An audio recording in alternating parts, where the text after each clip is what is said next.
సూర్యాపేట జిల్లాలో private travels బీభత్సం సృష్టించింది. ముందు వెళ్తున్న ట్రాక్టర్ను గౌతమి ట్రావెల్స్ కు చెందిన బస్సు ఢీకొట్టింది.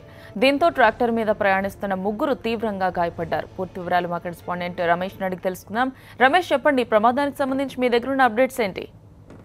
గౌతమి అతి వేగమే ఈ ప్రమాదానికి కారణమని తెలుస్తుంది. వైజాగ్ నుంచి హైదరాబాద్ వస్తున్న గౌతమి ట్రావెల్స్ బస్సు అతి వేగంతో వస్తూ ఒక్కసారిగా మునగాల మండలం ఇంద్రపాలెం దగ్గర ధాన్యం లోడ్ తో వెళ్తున్న ట్రాక్టర్ ని వెనుక నుంచి ఢీకొట్టింది. ఒక్కసారిగా ఈ ఘటనలో రాష్ట్రంతా వారు కష్టపడి కూడా మార్కెట్ కి ధాన్యాన్ని తీసుకెళ్తుండగా ఒక్కసారిగా ప్రైవేట్ బస్సు ఢీకొడుతో ట్రాక్టర్ అక్కడికక్కడే బోల్తా పడింది. ఆ ట్రాక్టర్ పై కూర్చున్న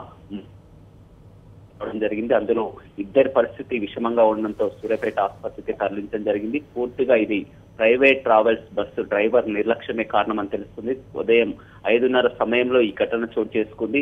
ట్రాక్టర్ లోడ్ తో రోడ్డుపై వెళ్తున్న దాన్ని ఒక్కసారిగా వెనక నుంచి ఢీకొనడంతో ఈ ఘటన చోటు చేసుకుంది. అక్కడ పూర్తిగా ట్రాఫిక్ జామ్ అయినటువంటి పరిస్థితి కూడా కనిపిస్తుంది.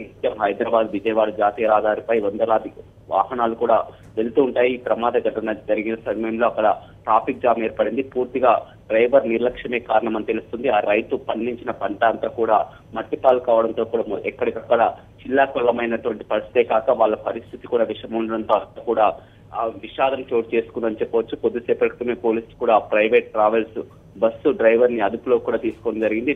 మరొక బస్సులో ఎవరైతే ఉన్నారో హైదరాబాద్ వెళ్లే వారిని కూడా పంపించడం జరిగింది. ఈ ట్రావెల్స్ బస్సు యొక్క డ్రైవర్ నిర్లక్ష్యమే ఈ ప్రమాదానికి కారణమని తెలుస్తుంది. Gautam, thank you Ramesh.